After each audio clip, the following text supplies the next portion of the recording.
Hey guys, Matt Walksler here from Wheels Through Time. We're back on the drive for history. Today we're highlighting three incredibly special bikes here at Wheels Through Time. The Trio of 1939 Harley-Davidson WLDD'S. As you guys know, we've been highlighting Harley-Davidson 45s this week. All sorts of great machines, including the bike that started it all, Dale's first bike, the 1957 Chopper Trike. So today we're talking WLDD Harleys. Special one-year-only models, and each of these three bikes have quite a story.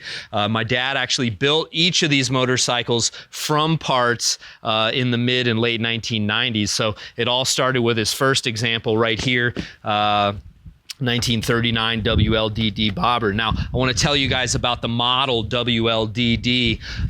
Basically, in 1937, Harley came out with the W model. 45 cubic inch, three-speed transmission. First year for the circulating oil on the Harley-Davidson flatheads. So they came out with a U model in 37 and also the W model. Updates from the R model and the V model. So 45 cubic inch, and what they've incorporated here, all new design of the 45 cubic inch engine with a feed pump and then a scavenger pump just down on the bottom. So prior to this, the RL models, total loss oil systems, kind of the last of Harley-Davidson's primitive machines, fed just enough oil down. Really, the engine was designed to pump only what it consumed. So you see the inherent problem with the total loss oil system. As your engine begins to consume more oil, keeping track of what's pumped down into the bottom end became a little bit more tedious. So the W model, Harley-Davidson's first flathead circulating oil system. So the DD model now came out a few years later in 1939. So W model, 45 inch circulating oil, three-speed transmission. The WLs, that L at the end meant high compression. In 37 and 38 and also 39, they offered the model WLD, which was a high performance, high compression version of the same engine. So they had a little bit higher compression heads, a little bit better cams, better cylinders with a bigger intake port. So in 1939, the racing version, in 37 through 39, 40, and even into 41, Harley-Davidson had the model WLDR, which was their racing version of the same motor. In 1939, Harley-Davidson was experimenting with some new aluminum heads on their WLDR model. Benny Campanelli from Woonsocket, Rhode Island, actually won the Daytona 200 on a 1939 Harley-Davidson WLDR. So basically what happened is the mid-year, Harley-Davidson gets smart with their marketing. Now keep in mind, Daytona was in March at this time. Having won on the WLDR, Harley-Davidson debuts a new machine, the WLD Special, or commonly referred to as the WLDD, which featured Harley-Davidson's brand new aluminum heads. So this is the first street model from Harley-Davidson that featured the aluminum heads, and basically an identical looking engine to what Benny Campanelli won Daytona on. The sales pitch was, hey, now you can ride the bike that Ben Campanelli won Daytona on. So WLDD, each of these machines hand-built by my dad in the late 1990s. This one here is his personal bike.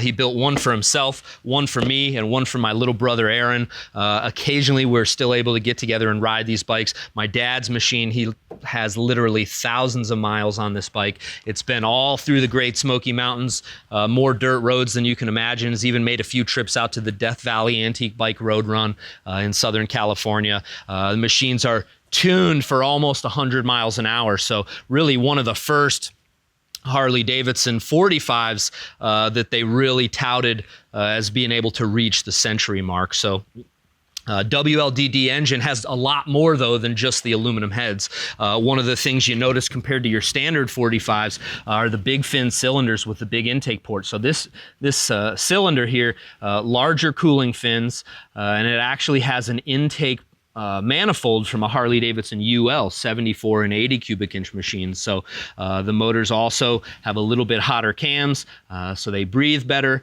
higher compression, they just make quite a bit more power. Now, each of these three machines are built beginning with proper 1-year 1939 Harley-Davidson frame and front ends. As you guys can see, they've been finished kind of in bobber trim, short modified front and rear fenders. Each of them have kind of correct era handlebars that really keep you in control of these bikes. They're low, they're light, they're agile and maneuverable. As you guys can see, they got those big chunky Avon Gripster tires. They don't even make these anymore.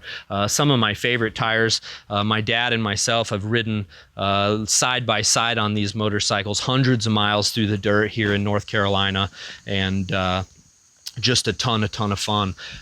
More kind of hot rod features of these bikes, and they've got that kind of quintessential bobber look, skinny racing style seats. So traditionally the seat had a larger pan.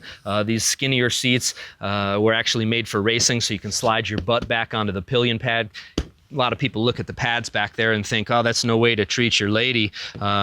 These actually are not passenger pads. These are actually pillion pads for sliding your butt back onto the back of the seat and staying out of the wind. So cool hot rod little bobber taillights. As you can see, two of them have the big long WRTT or WLDR exhaust pipe.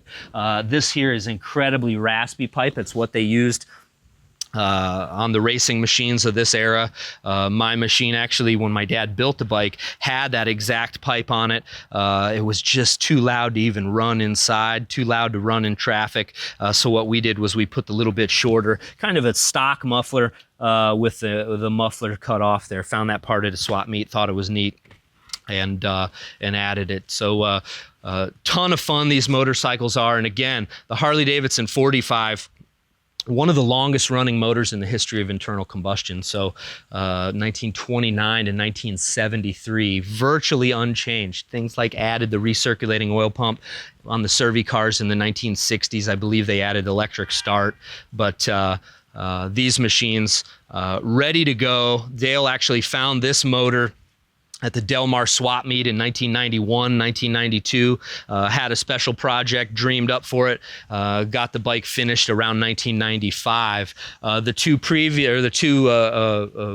subsequent bikes here, each of these engines bought and swapped and traded parts really until he had enough to start the projects, and decided to finish them all in identical 1939 1-year only paint schemes. And as you guys can see, the Wheels Through Time special water slide decal here marking the bikes as WTT machines. So just a really special trio of machines to me. I know they're special to my dad and my brother as well, and we try and run them and ride them as often as we can, which of course is never often enough. So with that being said, guys, thanks for tuning in. We're firing up Harley-Davidson 45s this week. Drive for History continues for several more weeks. We're going to be cranking up one-off machines, Class C racing stuff, Homemade America exhibit, which is one of our favorite exhibits inside. If you guys are liking what you see, please check out driveforhistory.com. Log on, make a donation, contribution, check out our membership or 1939 Harley-Davidson motorcycle raffle coming up November 14th. Every penny from you guys helps fuel us, the museum that runs. So thanks for tuning in. We're going to get this thing fired up one more time, and I'm going to take her for a ride.